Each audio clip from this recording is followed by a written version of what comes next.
Un saluto ai nostri amici telespettatori. Oggi è il nostro gradito ospite, il dottor, anzi lo chiamiamo professor Maurizio Ruscio, perché è docente universitario all'Università di Trieste a biotecnologie, medicina di laboratorio ed è già direttore del Dipartimento di Medicina appunto di laboratorio di Asugi. Buongiorno, buongiorno Buongiorno, dottor Ruscio. invecchiando i titoli aumentano. Invecchiando i titoli aumentano. Sì. Il dottor professor Ruscio è stato più volte nostro gradito ospite per parlarci soprattutto, no, di zecche, di morbo di Lyme, di TBE. E l'argomento sarà quello, perché quest'anno effettivamente c'è una presenza molto importante di questi fastidiosi insetti che possono procurare delle malattie a volte letali. Grazie per essere qui con noi per Grazie a parlare. voi. Possiamo anche fargli i complimenti per il fatto di essere all'università, di essere alla facoltà di cioè adesso non si chiamano più facoltà, no? È all'interno del dipartimento dell'area medica in sostanza. Beh, da qualche anno è una bella esperienza perché avere a che fare con i giovani ringiovanisce, no? Quindi è sempre uno stimolo a proporre delle cose interessanti per loro.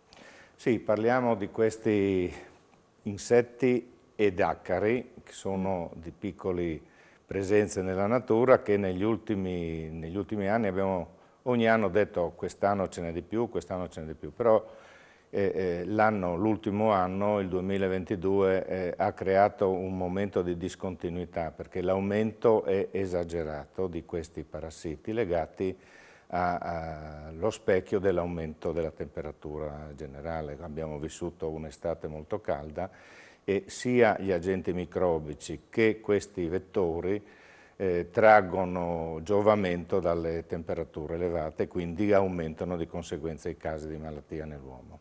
Ci sono delle zone particolarmente vocate, fra virgolette, dove li troviamo più frequentemente?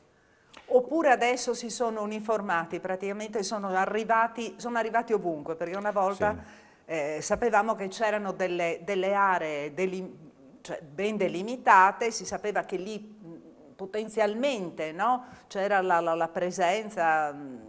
Sì, si è un po' sovvertito tutto. È tutto cambiato È tutto adesso. cambiato, anche perché nella natura diciamo, c'è un filo comune che lega tutti gli eventi che succedono. Sì, come dicevi tu, c'era una presenza in alcune aree extraurbane, dove chiaramente rimane sempre di più questa presenza, però si è estesa ormai in tutti gli ambiti regionali, per cui dal mare alla montagna troviamo segnalazioni di questa presenza di questi parassiti.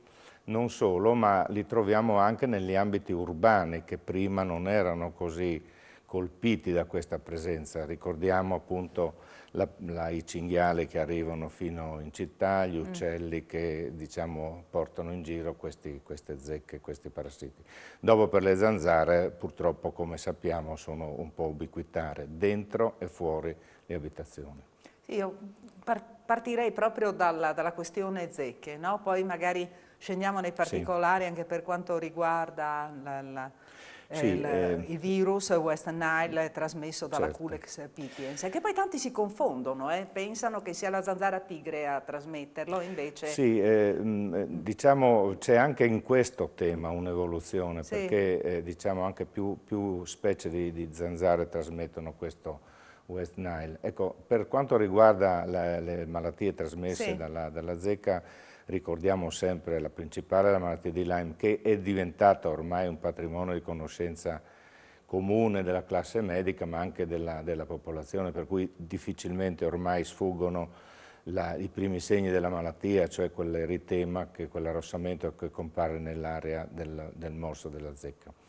Ecco, invece più pressante è diventato la presenza di quelle altre infezioni, le cosiddette coinfezioni, che sono tutte malattie trasmesse insieme alla malattia di Lyme o singolarmente, che sono forme febbrili, talvolta insidiose e qualche volta gravi, come l'encefalite da virus della TBE.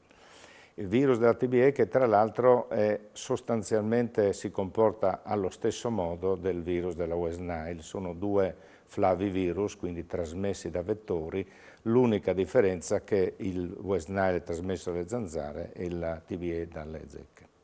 Qual è la situazione attualmente in Friuli Venezia Giulia? Ecco, dati precisi ancora non ci sono, però c'è la sensazione...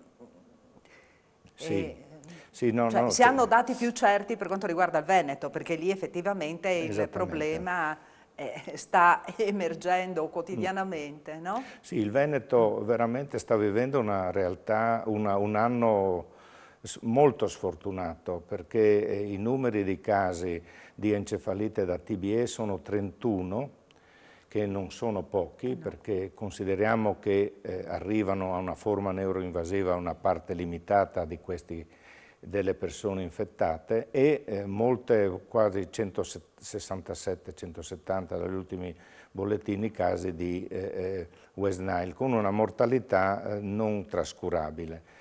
Ecco, noi in Friuli abbiamo, purtroppo siamo vicini e quindi registriamo più o meno gli stessi fenomeni. Un po' più siamo coperti sul discorso della TBE perché oculatamente la nostra regione ha attivato una vaccinazione, lo ripeto, prima regione a livello internazionale, mondiale, a fornire una vaccinazione per il TBE gratuita, che tutto sommato adesso ci copre e non abbiamo una situazione così drammatica come il Trentino e il Veneto. Ecco, perché quando era stata avviata, che anno era? Inizi degli anni io 2000? Credo i primi anni 2000. Sì, mi 2000. Il primo ricordare, caso che ho trovato in regione risale al 98 ecco, e dopo quindi... attorno al 2000-2003 abbiamo avuto quella grossa presenza di casi nella Val Canale e qui la regione è intervenuta.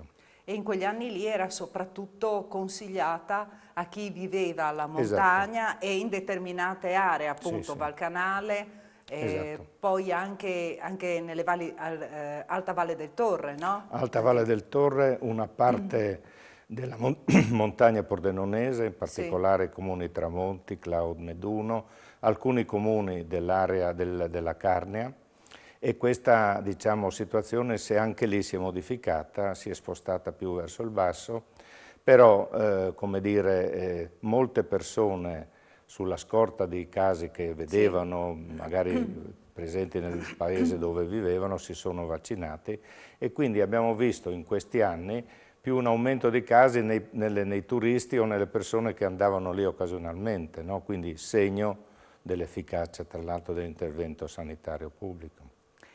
E c'è un ciclo particolare per quanto riguarda la vaccinazione, perché non basta andare a farsi, no? Andare a fare una sola... Ecco, su questo è in atto una bella discussione che parte da esperienze sul campo, in particolare un'ultima esperienza, un ultimo lavoro pubblicato in Svizzera, riporta un'efficacia del vaccino anche oltre i 10 anni, per cui lo schema vaccinale che si fa adesso è modello antitetanica, 0, un mese, un anno e dopo un richiamo 3-5 anni.